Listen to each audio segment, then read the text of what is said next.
Well, hey there, everybody, and Merry Christmas and Happy Holidays, and welcome to yet another timely, lively, and informative ball publishing webinar.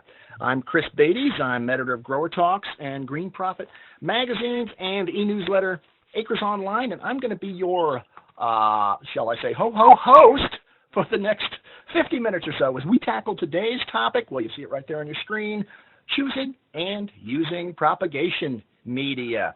I tell you, whether you're an experienced propagator looking for a refresher, and I've checked the names on the list, checked them twice in fact, and there's a bunch of you out there, or you're brand new to propagating your own plants, today's webinar will have something for you. Now, as usual, and I keep swearing I got to fix this, I am not the expert on the topic, but I have the man who is. He is Vijay Rapaka, Dr. Vijay Rapaka, Corporate Grower Research Manager for Oasis Grower Solutions. Vijay, are you there, my friend? Yes, I'm here, Chris. Beautiful. Now, I said here. Where is here? Where are you broadcasting from today? From Kent, Ohio. Kent, Ohio. And how are things? Are they Christmassy there yet? Or is it like a summer day in Miami? No. Miami, Ohio, of course. It got pretty Christmassy over the last week, and we had some rain showers, so all the snow went off, but it's looking pretty good. Beautiful. Okay, I'll ask you, make sure you're close to the mic so everybody can hear. Of course, who am I? Well, you know me. I'm broadcasting live from the high atop the Ball Publishing broadcast studios. Oh, I meant to mention the very opening slide. I mentioned your son's birthday. His name is Luke. Is that correct? That is correct. How old is he today? He is 9 years old. 9 years old, and we're throwing I bet he's the only 9-year-old ever to get a webinar for his birthday. Anyway, all right. Now I've already got one person who Kim. I know Kim can't hear me. She says she's not getting any sound. I hope everybody else is, but for Kim and anyone who's not, read this. I'll give her a second to do so. In fact, I'm even going to type in here, Kim, read the slide. There we go. So, and hopefully Kim will get the audio hooked up, and that'll be that problem solved. Now, of course, we've got to thank our special sponsor, Oasis Grower Solutions, who puts the free webinar. Thank you, Oasis. As we go along, if you've got questions for Vijay, type them into either the chat area or the Q&A area. I'll check either one as we go along. If you're on topic to what Vijay's talking about, I'll tackle them right then. I'll shoot them out to Vijay, and he'll hopefully answer them. Or I'll save them to the end, and we'll even provide some contact information if you've got something that's just too technical to handle in a short webinar. And lastly, if you want to relive this webinar, share it with coworkers, your boss, your employees, or if you have to leave for some reason, fear not, because the webinar will be archived probably within an hour or so of being finished at growertalks.com/webinars. So that's all housekeeping. Vijay, you ready to take it away? Yes. All right, it's all yours. Thank you, Chris. Appreciate it very much. Hi, everybody. Good afternoon or good morning, wherever you are. My name is Vijay Rapaka, and I work for Smithers Oasis Company. I've been here for a little over 9 years. Actually, it'll be 10 years in January. So yeah, time is flying pretty quick. So today, actually, we're going to talk about the propagation media, and its propagation is not tough. I mean, at one time or the other, probably if you're a hydroponic grower, you might have grown your lettuce in the concrete cracks. Or if you're a ornamental grower, maybe you have grown in the petunias on the sidewalk. Come on, be honest, I think, right? We all have done that. Again, probably not on purpose. So what I'm trying to say is propagation is not hard. But when it comes to the efficiency, when it comes to quality, when it comes to producing a clean, healthy, and a quality young plant material, then the importance of propagation media kicks in. Okay, so my goal today is to provide insights into different propagation media that is available in the industry, and help you to choose the right one based on your crop needs. Okay, so here are the quick contents. I'm going to talk about the introduction. Just want to give a quick introduction about Smithers Oasis Company, what we do here at Smithers. And actually, can you go back one slide, Chris? Yeah, thank you. Then we'll quickly touch the propagation media, role of different types of propagation media, general pros and cons of the propagation media, and then I will get into the real crux of this presentation. Mainly, I'm going to talk about three types of propagation media: engineered, stabilized, and bonded media, and focus on Terra Plugs, which is a new introduction to the market. With that, Chris, yes, thank you. There we go. Now I'm on track. Oh, wonderful, yes. So Smithers Oasis Company, again, Smithers is a global company with the manufacturing facilities, at 19 manufacturing facilities, and we have 9 research centers and 23 sales offices. And the company has primarily 3 business groups. If you see here at the bottom, first one is the floral products, the green foam, mainly for the cut flower arrangements for the florists, and then the Floral Life, the products mainly for the cut flowers and also for the plant distribution chain. And then the grower solutions, mainly dealing with the propagation media and so on. And I represent the grower solutions here. And then the last part of the business unit is the engineered products, which mainly deal with the specialized foam technology for temperature control management. Thank you. Very good. So quickly about the grower solutions. Again, in the industry, in 1969, Oasis is the first company to launch a pre-farmed propagation media to the industry. I think with that, actually, things got totally revolutionized the propagation industry, because people were able to ship rooted liners all over the country in the United States and outside the country also. That was the first propagation media, which is the foam Rootcubes media, as you see here at the bottom, was introduced in 1969. And since then, several specialized media have been introduced. But again, the mission here at Smithers is we're specialized in propagation media and to provide new solutions, new product to the industry for the growers to produce better plants and improve their efficiencies. Okay. And the products mainly include the premium growing media, fertilizers, post-harvest products, improving the quality of the cuttings and the potted plants and so on, and also the cleaners and disinfectants. Okay. So major methods of propagation. Again, of course, if you are sitting here in this seminar, I don't think anything is new for you here, but just I wanted to throw this very quickly that I'm going to touch on each and every topic that is presented here about seed propagation and vegetative propagation, production of liners, and also tissue culture production. By the way, just a small side note, I think I spent most of my out of the college, I spent a lot of time on geraniums. Probably I spent maybe 8 to 9 years just studying extensively on geraniums, understanding the carbohydrates and relation between rooting and the post-harvest performance, like yellowing. So the total interaction between carbohydrates, the hormones, and the adventitious rooting, and also the leaf senescence, leaf yellowing, leaf drop, and so on. So anyway, just a small side note. I can spend hours on this topic, and probably I can blow up my whole presentation, so I don't want to spend a lot of time on this. Just move on to the next slide. Actually, Vijay, we should probably plan a seminar on a webinar on geraniums next spring. That sounds good. That sounds good. Yeah. And it's funny that my whole PhD thesis for 4 years I worked on one cultivar, Isabel, one cultivar. So, all right. If anybody's growing Isabel geranium, his phone number will be at the end. You can call and chat for hours. All right. Go ahead, Vijay. Yeah. So, role of propagation media. Okay. So, what is the role of propagation media? Basically, to provide some physical support and create an optimal air and water ratio for the seeds to germinate, cuttings to propagate, and the tissue culture propagules to produce some roots. Okay. So, to provide nutrients. And also, it acts as a holding and shipping of the young plants. and also helps with the facilitates the sorting and the transplant automation. So, one thing we always forget is, at least I used to think that when I was early in the school, it's all about roots, right?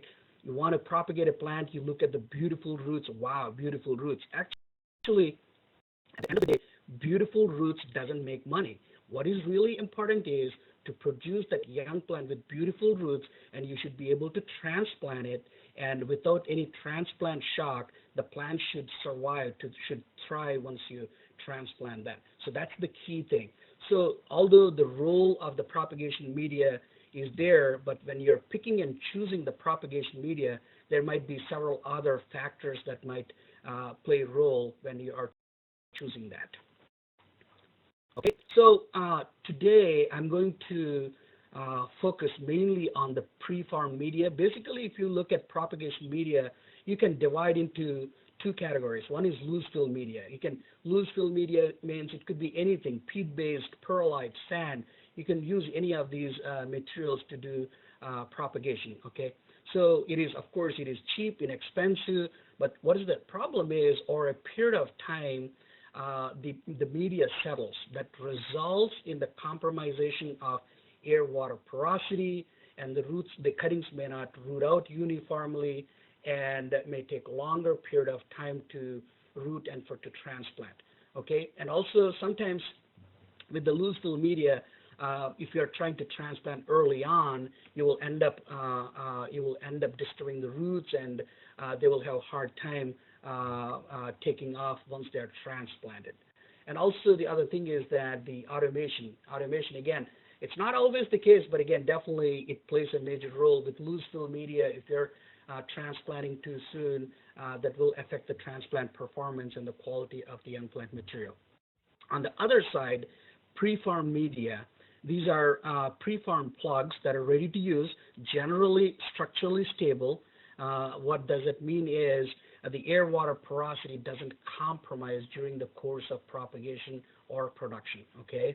And the transplant shock, after you transplant the young plant material, the transplant shock is going to be very, very minimal, and it also helps with the shipping and transplant automation if you're using a preformed media. So under preformed media, broadly you can categorize into three different types. One is engineered media, and the second one is a stabilized media, and the third one is bonded media. Engineered media, for example, here I put as Oasis Rootcubes, but again, rock wool could fit in the same category, right? And stabilized media, Fertiss, which is a paper plug. Again, there are several other paper plugs that are in the market, like Elipots and other paper plugs that are in the market. And bonded media, Terra Plug, but there are several other bonded medias in the market, like Preforma and a Quick Plug and so on and so forth. But I wanted to make one thing very, very clear, okay? These three, although these are lumped under preformed media, these engineered media, stabilized media, and bonded media, these three are totally different. They are made differently. They're also made for specific purpose, right? For example, at our house, it's all about cars, right? So I always want to put in the context of cars. So, like for example, engineered media, let's say it's like a race car, okay? Stabilized media, maybe it's an all-terrain car or whatever. So you can't use interchangeably, depending on what your needs, what your plant needs, and depending on what your automation requirements, you have to pick and choose one or the other. So you will hear from me again and again, basing on what your needs, what your crop needs, what your requirements in the greenhouse, you have to pick and choose one or the other. Okay, on to the next one. Thank you. So under the engineered media, I'm going to talk quickly about the Rootcubes, which is mainly for propagation of cuttings, and then Horticubes for propagation of seedlings, and then the in vitro express, quickly talk about the tissue culture. Okay, so quickly about foam, it's a hydrophilic, it's a cellular foam made with liquid ingredients, and when it reacts, it forms a solid. Here is a close-up section of foam, okay? It's a cellular level. So designed with ideal air-water ratio and available in different densities and drainage characteristics to meet the specific demands of the propagation. Okay, for example, we have Rootcube, mainly designed for vegetative propagation, right? It's higher density, lower drainage. Horticubes, it's lower density, mainly designed for propagation of seed material.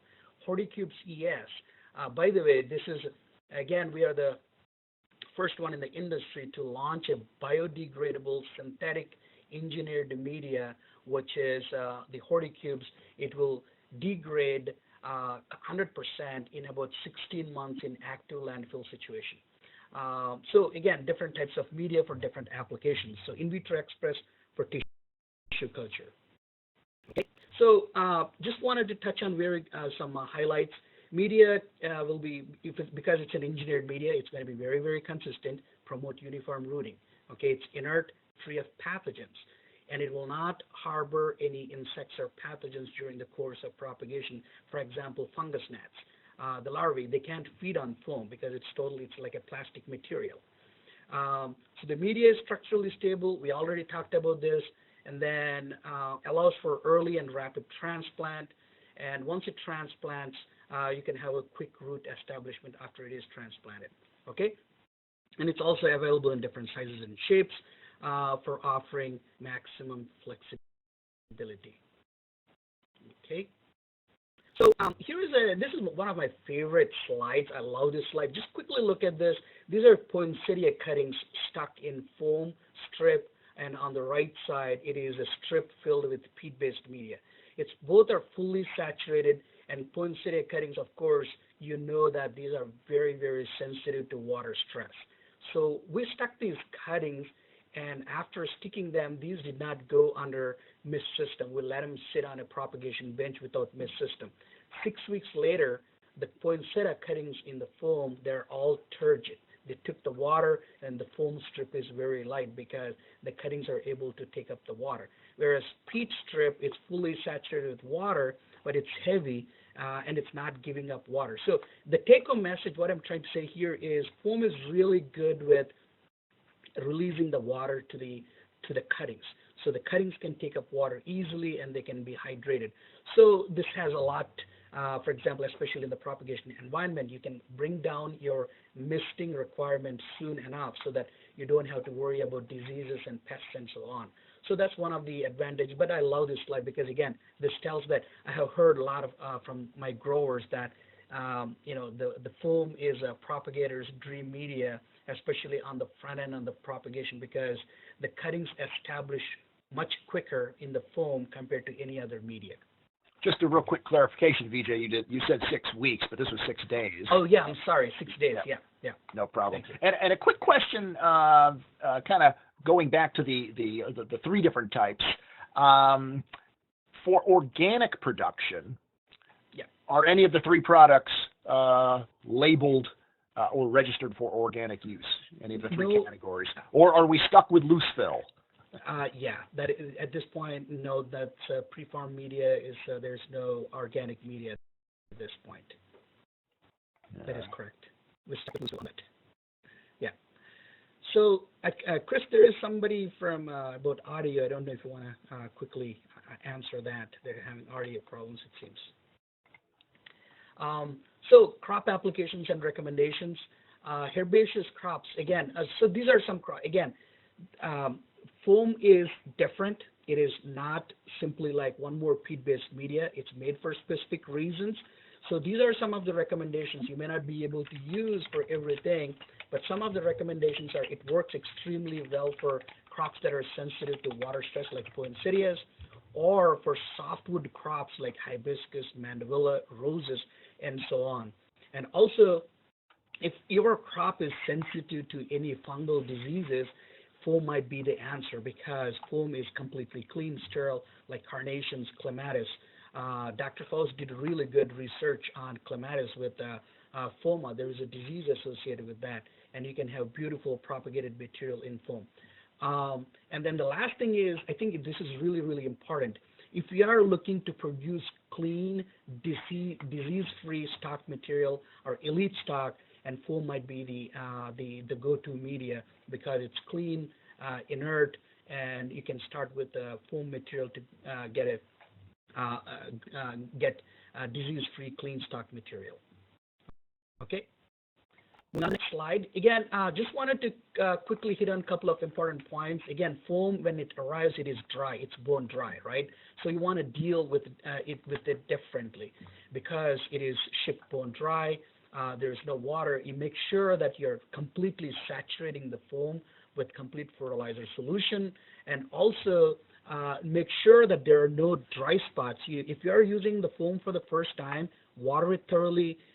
Pull open the wedge or root cube, cut open, and make sure there is no dry spots within the foam.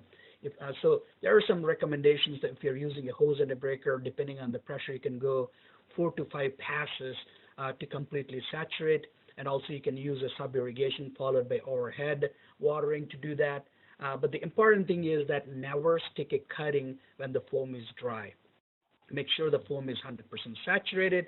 And also it is not required to maintain water reservoir at the bottom of the strip. Let the excess water drain out. And also the last thing is that once it is saturated foam, don't let it ever dry again, because if it dries again, you may have a hard time re-wetting it. So those are some of the important things you want to pay attention on. One more on the recommendations.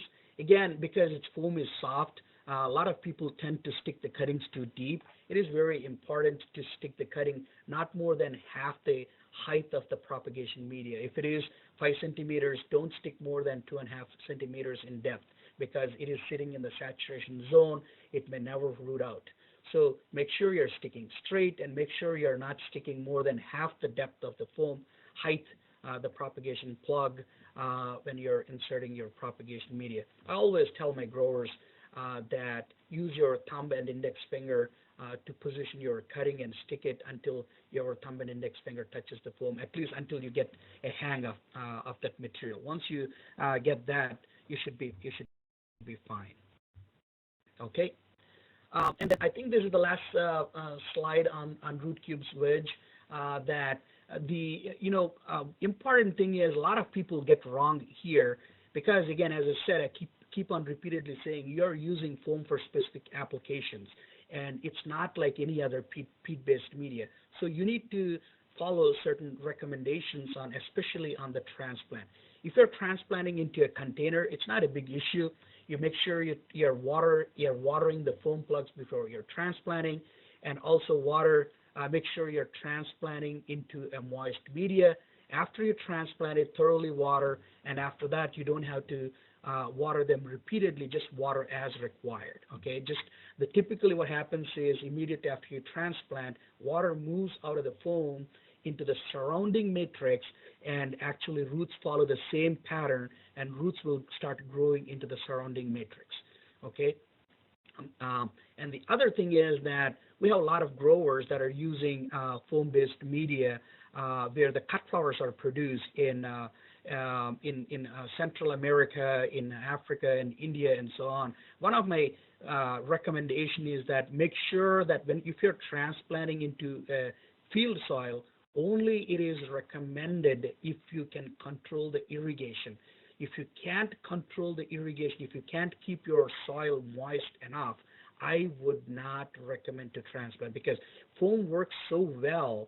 And if you don't follow that simple step of keeping the media moist enough, it may not, all your effort may go waste. So make sure that you have proper drip irrigation installed so that you keep the moisture in the media, because as I said, the moisture immediately moves out of the foam into the surrounding matrix, and if the surrounding media is not moist enough, the roots may not survive.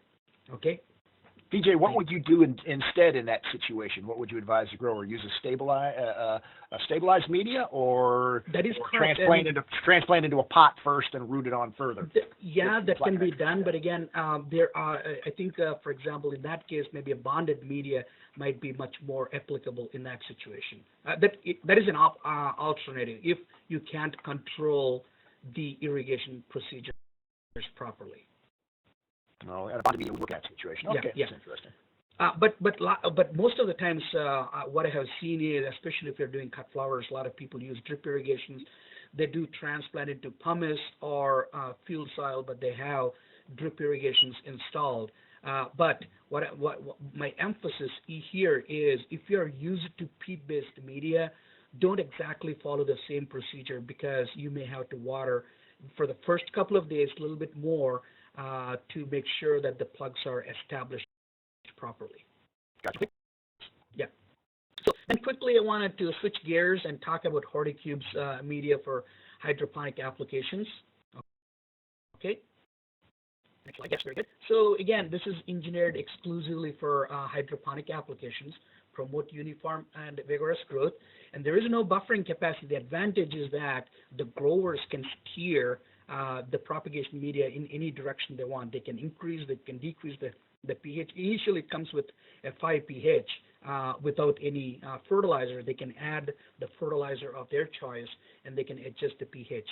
So once it's propagated in foam, you can transplant into an NFT system, nutrient film technique, or RAF system. It works in both systems. I'm not going to talk more about that, but just wanted to let you know that it could be used in either systems. Okay.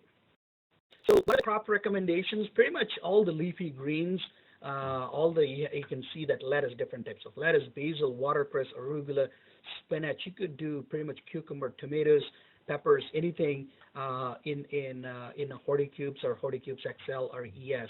Basically, the differences are the water holding capacity. There's more information available on the technical data sheets, but you could use any of those 3 types of foam depending on your requirements. But as we touched on earlier, not if it's going to grow organic. Is that correct? These are not for organic production. Can you develop a product for Deke and company? Yeah, we're working on that. Not there yet. All right, a little sneak peek there for you, Deke.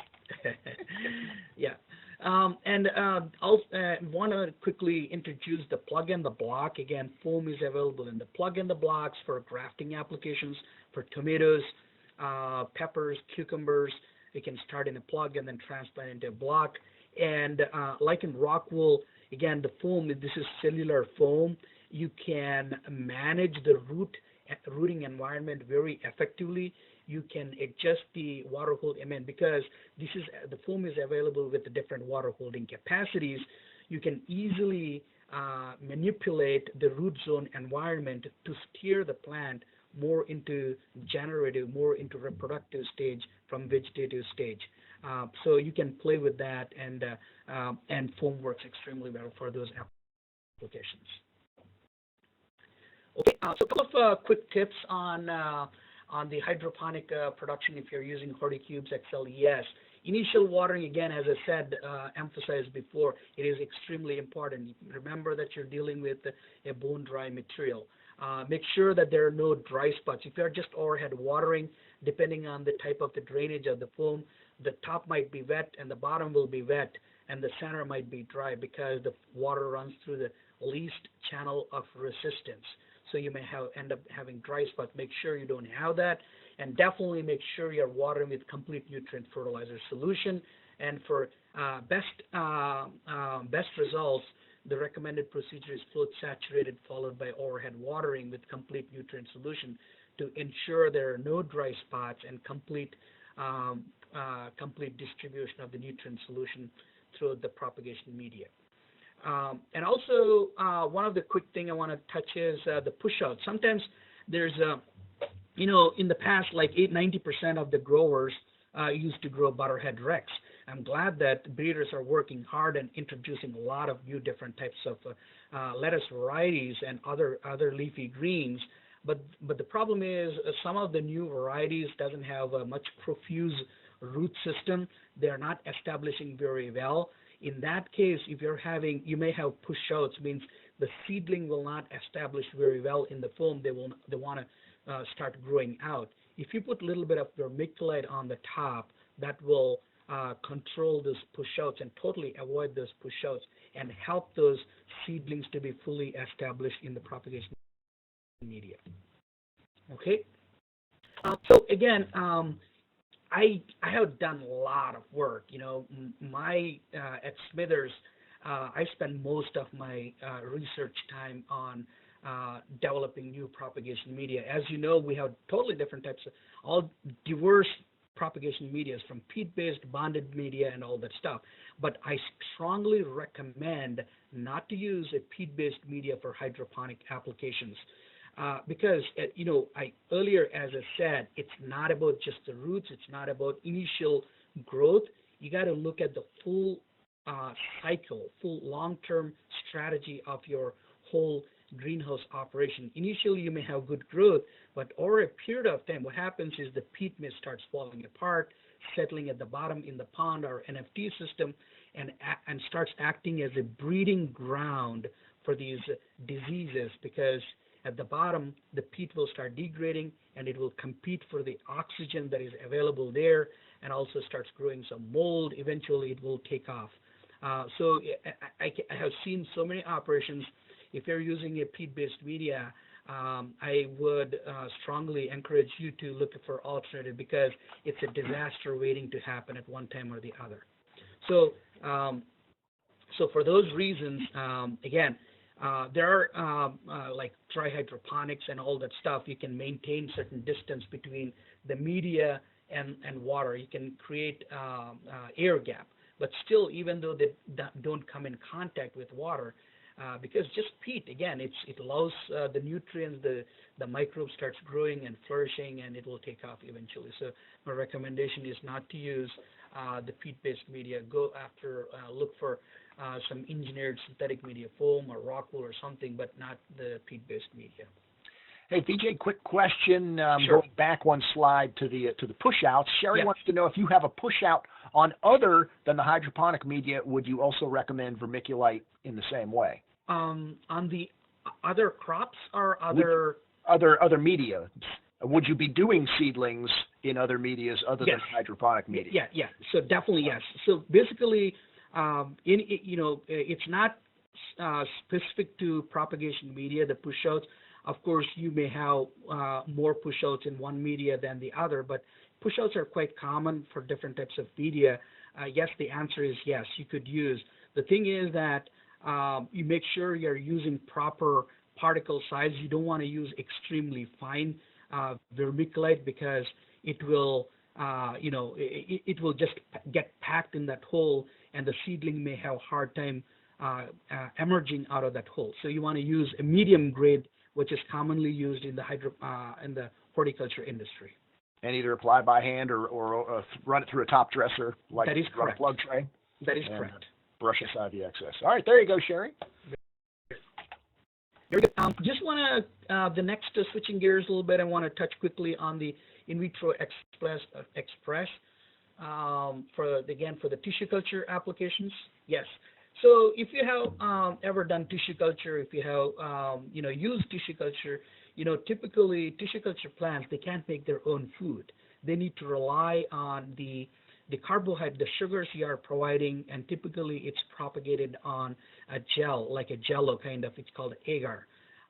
So what is happening is that once the tissue culture propagules are rooted, you typically, those are washed, because you want to get to wash all the sugars, because if you don't wash the sugars, they act as breeding grounds for, again, pathogens and all that stuff. So typically they are washed. When you're doing that, you end up breaking the roots and damaging the roots, and the transplant performance and the acclimatization may not be very, very, very good. So what is happening is agar not only creates that kind of inconvenience with the transplant, but also it can limit the water and nutrient availability during propagation. And also, as I said, when you're washing, you may end up breaking the roots, and once you break the roots, the problem is the plant will not immediately establish, and it will not acclimatize. It may take longer period of time to establish. So here at Smithers, next slide please, Chris. So we have developed a foam-based propagation media. Basically what it is just it replaces agar. So you just exactly use the same nutrient formulation, same sugar amount, hormones, vitamins, and everything. And instead of agar, you use just the foam-based media. So you're doing a culture in liquid medium as opposed to doing a culture in a gel medium. Okay, so IVE, in vitro express, is inert, add liquid medium containing same nutrients and sugar and plant growth regulators except the gelling agent. So basically you're growing in the foam-based media. Next slide, Chris. Thank you. So here are some features and benefits of this. So because you're doing a liquid culture, you in an environment with ample oxygen, you will typically, a lot of times, again, of course, depending on the crop, you may see that rooting occurs in a well-aerated cell structure with ample oxygen, as I said. And so because of that, you will have superior root growth. And also, the most important thing is when you're transplanting, you're protecting the roots because you just separate these plugs and you're transplanting. So there is a minimal disturbance to the roots. So because of that, the last point, if you look at this, because the disturbance to the roots is minimal, the damage to the roots is minimal, the acclimatization or in the greenhouse is much faster, and sometimes in certain crops you can cut down the production time as high as 25%. This is talking to certain growers in Venus flytraps and so on. They have seen 25% reduction in the production time. But again, it may not be for every crop, but definitely we have seen on certain crops. And the other thing is that definitely because you're dealing with a stabilized media, you don't have to wash. You just flush the foam. You just flush the sugars out of the foam, and the plugs are ready for transplant. Okay, so what are the crop recommendations? Again, crop recommendations: echinacea, hellebores. These are a couple of crops I put in. We have seen a lot of success with, and there are other crops like gerberas definitely can be used. And ornamental crops, if you are growing elite stock, again for vegetative annuals or perennials. So IVE, in vitro express, is one of the things you want to check it out because there is significantly it will help with the production efficiency and also the transplant performance, the acclimatization in the greenhouse.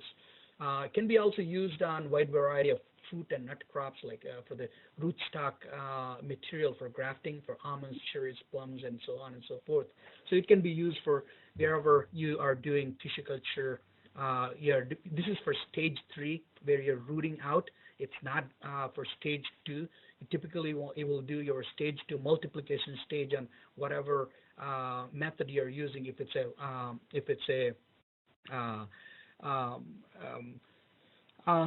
is a liquid culture, if you're using a bioreactor or in an agar-based system, you will do that. But when you're rooting out for the stage 3, then you would use the foam-based media to root them out.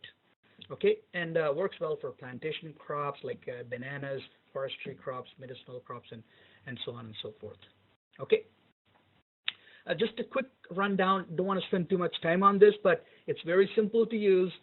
Instead of just this foam will replace agar, add the rest of the media with liquid sugars and nutrients, exactly the same thing. Run through the autoclave. Once it cools down, start your culture, introduce your stage 3 propagule and root them out. And after 3 weeks or 4 weeks or whatever the propagation time is, it is ready for transplant. You flush the sugars out of the foam, and then it's ready for transplant. So it's very simple and straightforward.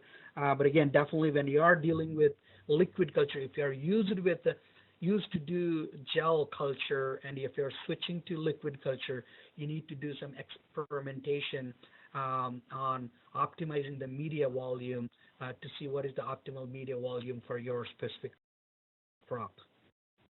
Okay.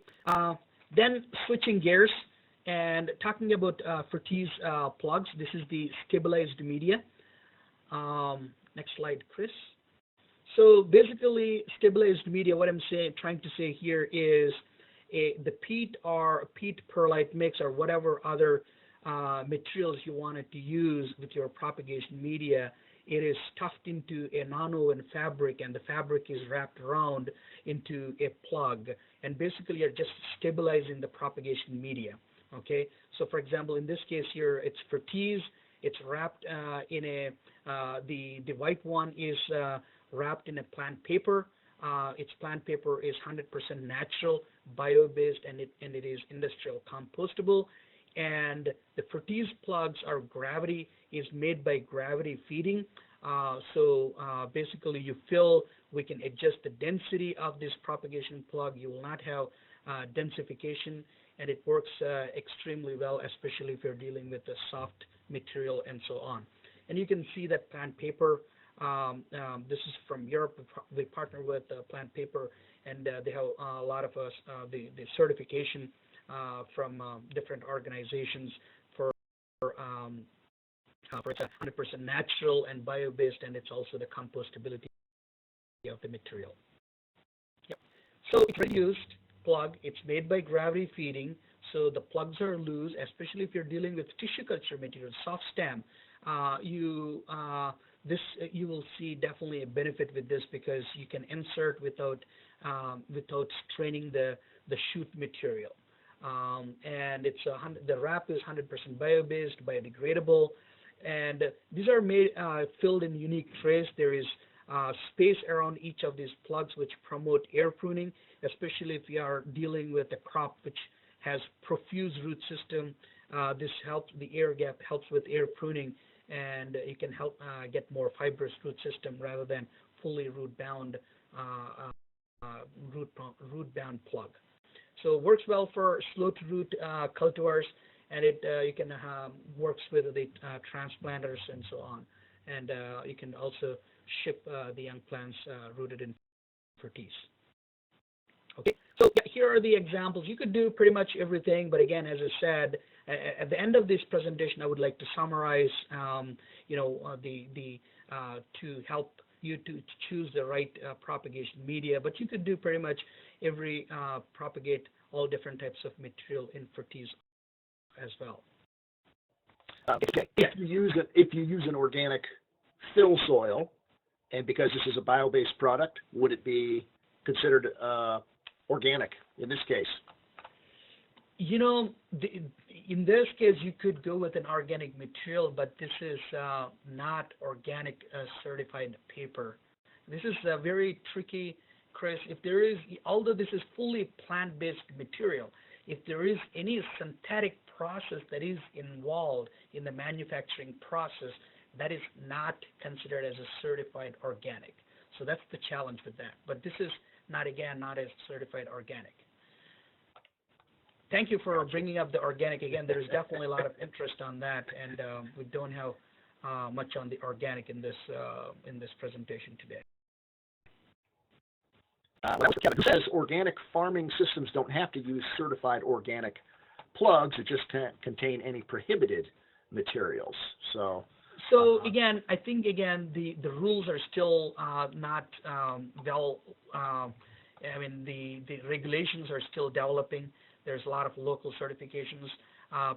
There are people that have can argue that this propagation material is only a container and they can use it. And in the past, there was instances they have used different synthetic media for organic production. But later on, if the rules are changing, may be different in your location.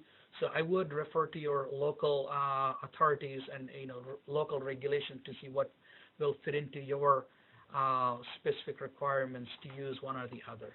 Right. I guess we'd have to ask: does the paper have to be OMRI listed? In Correct. other words.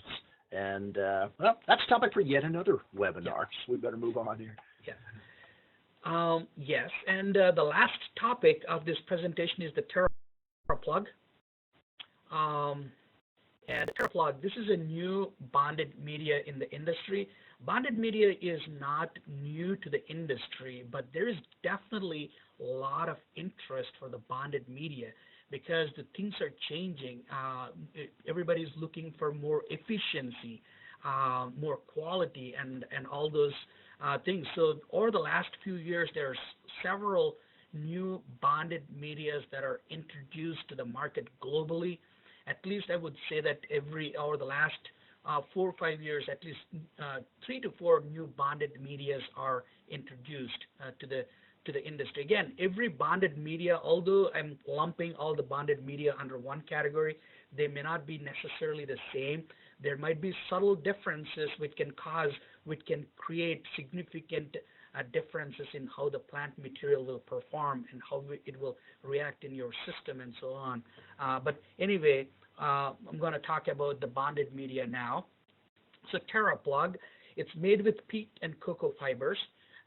The Terra Plug is made by loose filling the media into the propagation trays, then bonded using a unique horticultural friendly technology. So there is no rigorous mixing. It's just it's gravity fed into the trays, and it goes through a special patented technology that will create this bonded media. And also this the Terra Plug has a patented technology that will allow the plugs to be released easily without roots are in the media attaching to the trays. And it comes with a starter chart. So you can see that here's the Terra Plug.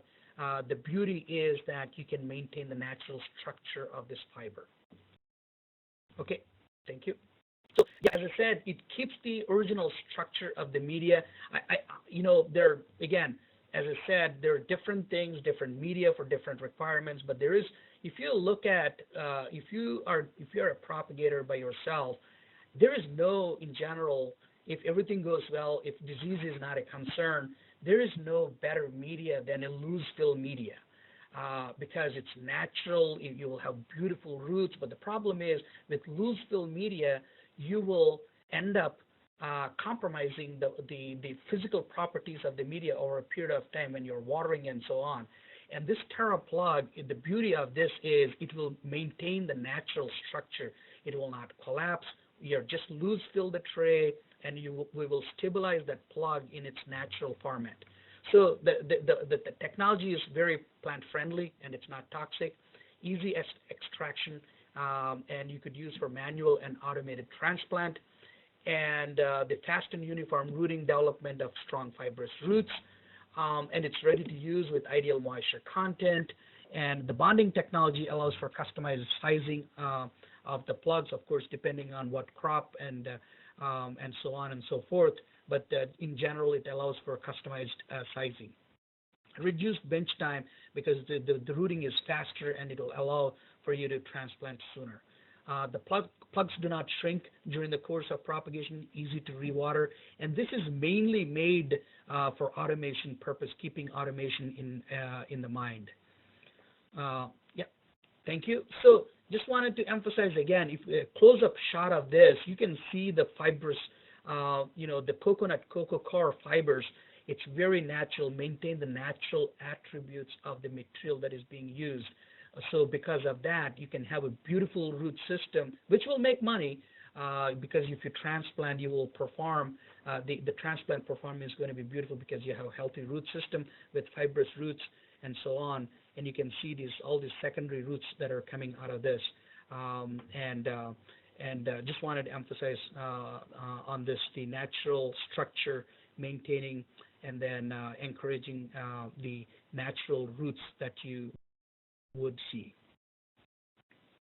So quick thing is that, for example, ivy geraniums, these are easy to root, not a problem. But the problem with this ivy geraniums is once they're rooted, the roots tend to stick to the tray because I'm not exactly sure what the roots secrete, but definitely they attach to the tray. Again, with the Terra Plug, with this patented technology, you can extract these rooted plugs without any issue. Even you can see here, it's although very well rooted, sometimes you can end up breaking the root, but with Terra Plug, it's easy to extract. Next slide, please. So what are the applications? You could do pretty much everything: flowering plants, annuals, perennials, food crops, tree crops, and so on. And so the crop applications, the crops and the applications are wide variety. You could do pretty much everything with this new system. Yeah. So here are some of the trials that were done. This is done with Tagawa in Colorado with Randy Tagawa and Will Healy and so on. And you can see that these are the plugs that with the different vegetative annuals, euphorbia hybrids, Coleus, Calabracova, Osteospermum, so there's wide variety, beautiful roots, and cuts down the propagation time and ready to be transplanted faster. Okay, and also just wanted to touch on very quickly a couple of new things. Although it is not very popular in the United States, probably the grafted seedlings that are transplanted into the field in the United States or North America is probably less than 1%, or maybe close to 1%, not more than that. But if you go to Asia, mainly like Korea, Japan, or Europe, Spain, 90% of the seedlings that are transplanted in the field are grafted because of obvious benefits of that. So here are some of the trials that were conducted at Ball, Korea in 2017 and Acrina in Spain. On the left side, you have the grafted material in the loose fill, and also on the right side, you have Terra Plug. Works well for the transplant into the field. When they were the rootstock material were propagated in Terra Plug, they were 1 week ahead compared to the loose fill, and they're ready for grafting. And also in general, they were ready by a week before to be transplanted into the field. So you can significantly cut down the bench time, and you can transplant them then sooner, and you can raise a beautiful crop in the field. And also works very well for watermelon grafts. Again, watermelon grafts is a little bit different from tomato grafts because you are, in case of tomato grafts, you're rooting onto a rootstock which is rooted, but in the case of watermelon, you take the cutting out of the rootstock and you graft the scion onto the top, and then you will reroot that rootstock. And here is the control on the left side, that is loose fill and the Terra Plug. And this is after 5 days after the plant material is rooted, stuck into the propagation media, and you can see the roots are fully established, and it's almost ready to transplant. But anyway, it's almost in both tomatoes and watermelon cucurbits. The transplant time is 1 week earlier compared to the controls. And last but not the least, again, you could if you're a nursery grower, you know how hard it is to get a good strike rate, get propagation rate on woody crops like nursery crops. Typically, perlite sand or just sand is used. So it also, of course, it depends on the shoot material you're using to root, but it has a lot to do with the propagation media. The woody crops doesn't like wet feet. They don't like a lot of moisture. But you can see that these are rooted. These are the trials that were conducted at Willoway in Ohio by one of our territory sales manager, Eric Prechtel, and they have beautiful, almost 95% or higher than 90% strike rate with these woody crops. Here it's boxwood and then mops, and compared to the control, it's less than 50% in the case of control with perlite and sand-based material. So the applications are of you could use for a wide variety of crops and for a wide variety of applications. Okay. And there's just quickly, it's the plugs comes with 70% moisture content. You can just water with the hose and a breaker or a sprinkler, and the plugs are ready to use. No extra procedures are required. Okay, last slide. Okay, this is again going back to my earlier message. Okay, all these are three different categories under preformed media: engineered media, stabilized media, bonded media. These are made to be performed differently, made for different applications. So a lot of times I have heard people saying that, oh, this is foam, it ain't dirt. Yes, if I'm using a little colloquial language, it's what I mean. It is not dirt. Basically, yes, it is not dirt. It is a synthetic material. It is made for specific applications. It is mainly meant for if you want to grow a clean crop, disease-free, if you have concerns about disease and so on, you want to use a synthetic media for hydroponic applications, for elite stock production, or if a crop that is sensitive to water stress, foam-based media is recommended. If you're just for regular propagation, if you're using a soft plant material, if you want to stick and so on, a stabilized media is good. It works very well as long as your specific crop is not affected by the fabric of this non-woven material for the root penetration and so on. And the last one is the bonded media, again, for fast rooting, improving efficiency, for shipping long distances, for transplant automation, for grafting and transplanting into the field. This would be one crop one system that is recommended. So I believe that is my last slide, and thank you. That brings us up to the end. Now, before I go on to the Q&A, and we've got several here, so hang on just a second. Wes and Kaylee and Caesar and everybody, you've got a special offer here, a trial pack. Tell us about this real quick, Vijay. Yeah, so our sales team at Oasis, they put together a trial pack. So if you're interested, reach out to this oasisgrowersolutions.com Terra Plug, and they can send you all the information and material for you to trial. Definitely our salespeople. We have global salespeople located in each continent, and you can reach out to your local salespeople also to get more information. But the central location is oasis.com, growersolutions.com, Terra Plug, to request your material. All right, very good. And just for everybody, you too, Vijay, if my voice starts to get a little scratchy or echoey or something weird happens, it's because that always happens at about this point in the webinar. I'm hoping it doesn't today. I tried something different, but just keep talking. Okay, let's see. Let's go to our Q&A slide here. We've got a couple of questions here. Let's see. Corn wants to know your Rootcubes and the other similar products, are they available in different absorbing capacities or air water capacities based upon what you're producing or where you're producing it? Or are they? Yeah, so the answer is, again, a couple of things. The Rootcubes, again, these are meant to be saturated quick. Within less than 30 seconds, they will saturate.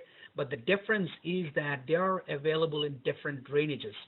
Some foams will hold more water than the other, depending on the application. For example, Rootcubes, which is meant for vegetative propagation, they will hold more water than the Ferticubes, which are for seed propagation. But of course, you could use interchangeably if you have a crop that needs really dry environment around your root zone. You could end up you can use definitely a Ferticubes, but make sure that doesn't dry out when you're transplanting. So the answer is yes, available in different drainages and different water holding capacities.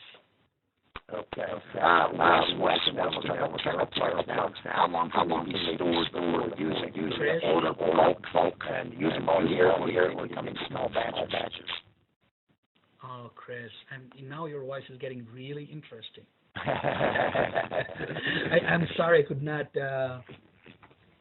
get that. So hang on. Yeah, or maybe yeah. I'm gonna type it to you. Yeah, sure. Oh wait, if you can hear me now, how long can you store Terra Plug? How long can I store what? Terra Plug. Oh, Terra Plug. Terra Plug can be stored for at least for 3 months. Again, depending on the storage conditions, if you store in a nice and in a controlled environment area, I mean, not directly exposed to the sun and not in a greenhouse, you can store it for at least 3 months.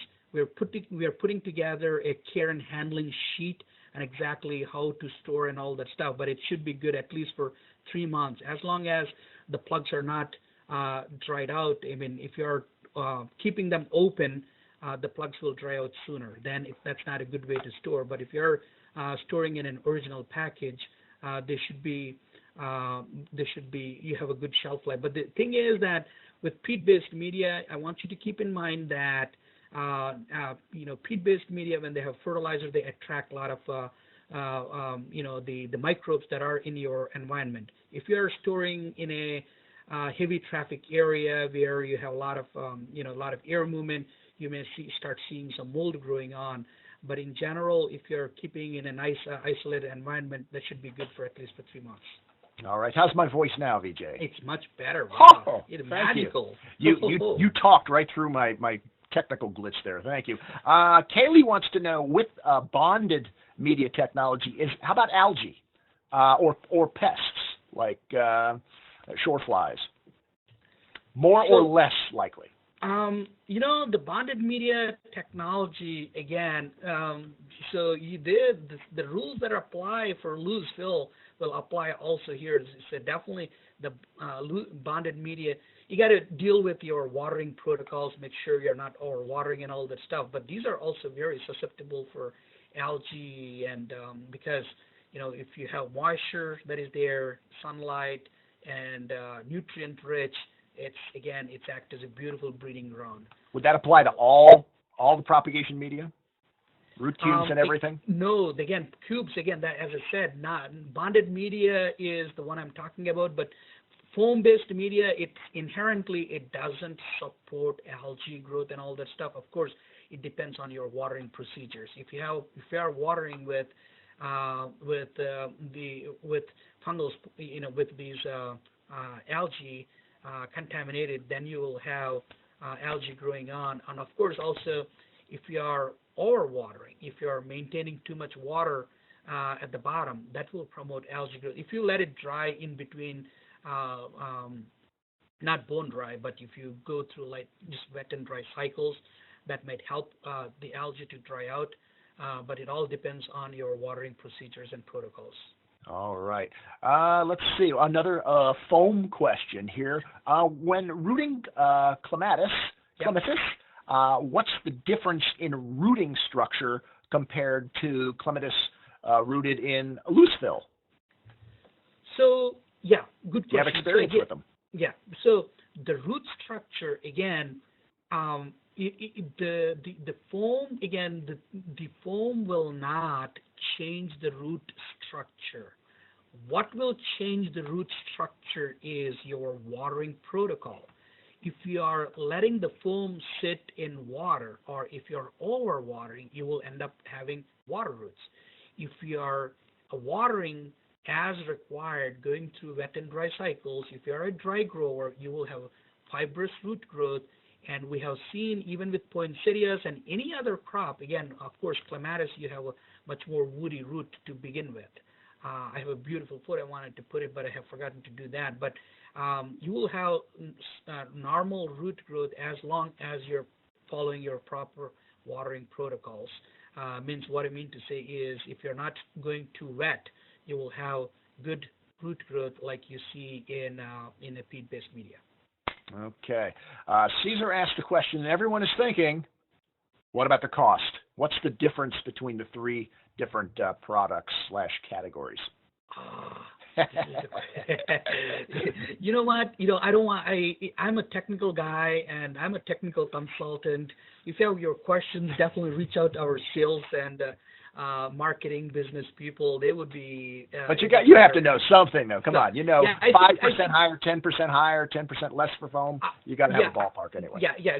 Definitely, I can give that. I think roughly, depending on the crop, I mean, these are going to range between 2 to 3.5 cents in between, or something like that. The bonded media Terra Plug is more expensive than the Fertiss media. In general, I think by 5% or 10%. But other than that, I mean, those should be within 10%, 20% ballpark.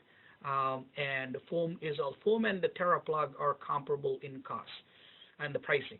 But when you think about the time you invest in the bench space to get something to root, if 10% of your stuff doesn't take, you just paid for you could have paid for the better product with what you lost. Yeah. I mean, definitely. I mean, there's one thing is rooting uniform, and definitely the other thing is that rooting is one thing that is a big term to use, right? But consistent rooting and uniform rooting is the key in this plant factory, I would say, because when we are doing this large scale operation, we are operating like in a factory, kind of say everything needs to be ready at the same time so that it's all it all can be transplanted. You can turn over the bench and so on.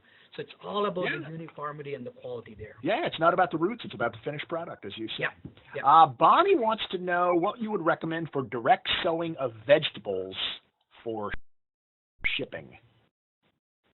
Wants to know, did not get that question. What would you recommend for direct sowing of vegetable seeds that will then be shipped in that same medium or in the trays of that medium? Direct sowing, then eventually that will be transplanted into hydroponic system or into the field. Well, she didn't say that much. But direct sowing, I'm also a little confused. I mean, are they sowing something in a different system before there's transfer? Well, maybe that's one. Bonnie, I'll tell you what, if you're still on the line, you can email Vijay directly or even call him up. I'm going to give you his phone number in the next slide, and then you guys can hash this one out. I don't suppose that's Bonnie from Bonnie Plant Farm. No, it's not. Let's see. What would you recommend for olive cuttings? What type of propagation media? And I know one of them is good for woodies.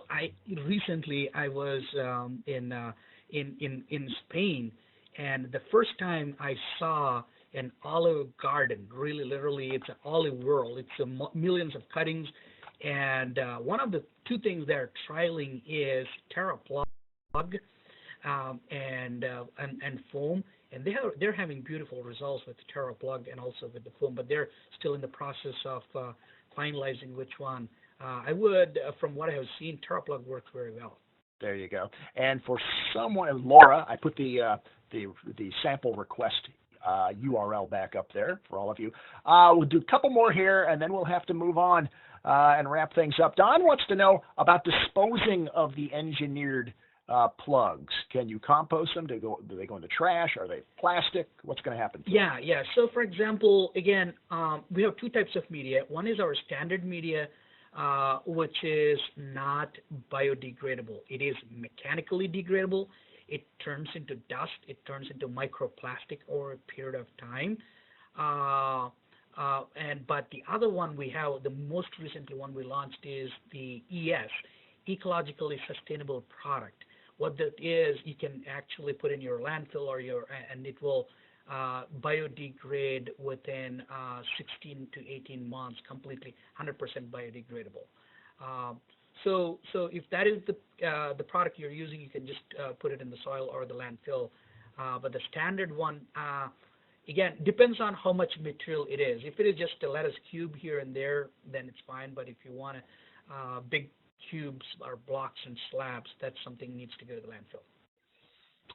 All right, and I think the rest of the questions should probably be handled directly because they're going to take a bit of a detailed answer, I think, and I might not quite understand the question myself. So if you've got more questions, and you do, jot this down, Vijay Rapaka, PhD, and there's his email address, vrapaka@smithers-oasis.com, and his office phone, or is this your home phone?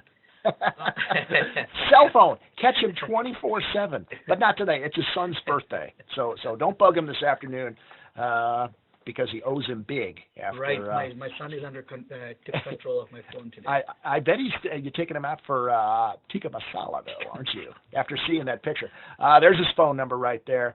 And again, you can go back to this webinar, get those emails and phone numbers and URLs and things at growertalks.com/webinars, and it should be up within an hour or so. So all of that said, one last thanks to your boss, your employers, Oasis Grower Solutions, for making this webinar possible. It was fascinating. And Vijay, we already did have somebody say they'd love to hear one on geraniums. So tell the bosses there at Oasis what's coming for 2018. Well, anyway, that's pretty much all we've got time for. But for Vijay and the fine folks at Oasis, and for all my peeps here at Ball Publishing who work hard so I don't have to, although I will tell you they're downstairs right now at the Marketing and Ball Publishing Christmas party, which I'm missing. So I'm going to run down there and stock up on stuff. Anyway, I'm Chris Beytes saying so long, everybody.